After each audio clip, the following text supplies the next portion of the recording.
কোনো স্কুলের মাইয়েরাও জানে স্কুল কি বন্ধ? না পরীক্ষা গার্লস স্কুলে পরীক্ষা। না রাস্তা এটা রিক্সাও নেই। কি সুন্দর জীবন আমার, সুন্দরী বউ নিয়ে রাস্তা দিয়ে ঘুরে বেড়াচ্ছি, কি ফিলিংস হচ্ছে। আর ওই একখানি লোক আছে যে কি বউ নেই, হোটেলে হোটেলে ঘুরে বেড়াই, আবার ধরাও খাই, পরে আবার সেই হোটেলেও যাই। কি আর করবে, ওকে বউ নেই। আর আমরা কত রোমান্টিক। তোর মধ্যে রোমাও নাই এন্টিকও নাই, তা তুই রোমান্টিক দাবি করো কি বাইলি? আরে এই ছেলেগুলো তো ভীষণ অভদ্র, ভীষণ বেয়াদব। আমাক কয় অভদ্র, আমাক কয় বেয়াদব। এই তোমার রুচি আছে, বেয়াদব তো তুমি। তোমার যদি রুচি থাকতে তুমি ওটারে বিয়ে করতে না। ওটার কোনো ডক আছে না পদ আছে? কোনো ডক আছে?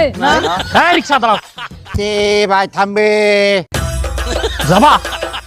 আচ্ছা পরে যাও। আচ্ছা তুমি কি বিয়ে করেছো? জি মামা বিয়ে করছি।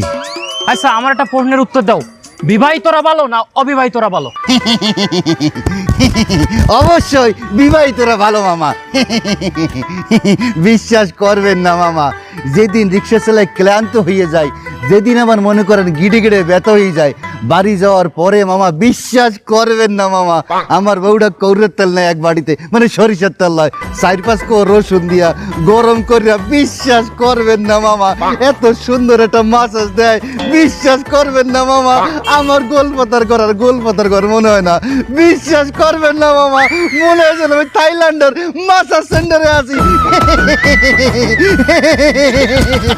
আরো একটা কথা মামা, বিশ্বাস করবেন না মামা, বিয়ের আগে আমি ছিলাম 5 ফুট 4 ইঞ্চি। বিশ্বাস করবেন না মামা, বিয়ের পরে আমি 6 ফুট 3 ইঞ্চি হয়ে গেছি মামা। বিয়ে না করলে এত লম্বা বেড়াটা আর্মিতে চাকরি পাইতে, বিয়ে করতে দেখি আর্মিতে চাকরি দোয়াই যাই, চালাই রিক্সা। কোনো ফাও কথা বলবি না, এই বাট্টা ডরে লয়ে যা কছি খাও, আমার নাম 6 ফুটের মানুষ হলে কোনো ফাও কথা বলবি না। এই তোরা কিন্তু একদম পাড়ায় মেরে ফেলবো আমি বাচ্চা। না মামা, ওকে কইছি, আপনারে কই নাই মামা।